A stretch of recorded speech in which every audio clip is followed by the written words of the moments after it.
প্রেমে পড়লে নাকি মানুষ অন্ধ হয়, কিন্তু আর্জেন্টিনার প্রেমে পড়লে যে মানুষ একেবারে দেউলিয়া হয়ে যায় তার জীবন্ত প্রমাণ আমাদের এই আর্জেন্টিনা ভক্ত। বাপের দেওয়া সব সম্পত্তি বিক্রি করে পকেটে 1 টাকা না রাখলেও মনের দিক থেকে তিনি এখন লিওনেল মেসির চেয়েও বড় লোক। আমার স্বপ্ন বলে আমি মেসির খেলা বলতে ম্যারাডোনার খেলা দেখছি, অনেক দূরে যাই, মেসির খেলা দেখছি বর্তমানে ভালো লাগে। আমার বাপের দিনে অর্থ ব্যয় করি। বাঙালির ফুটবল পাগলামি তো নতুন কিছু নয়, প্রিয় দলের খেলা মানেই এলাহি কাণ্ড।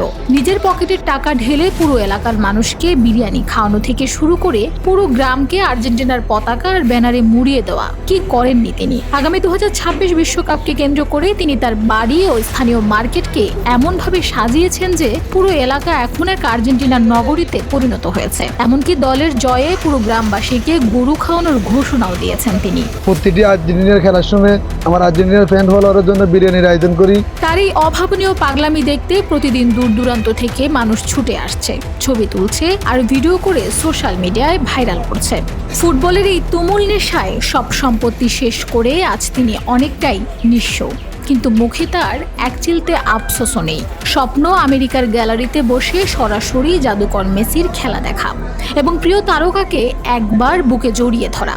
বাবার এই সরল ও তীব্র ইচ্ছাটি যেন পূরণ হয়, এখন সেটাই একমাত্র চাওয়া তার ছেলের। আমি চাই আমার আব্বুর একটা আশা আছে, লিওনেল মেসি একটা খেলা গ্যালারিতে বসে দেখার, এই আশাটা যেন পূরণ হয়। Desk report, Bangladesh bulletin.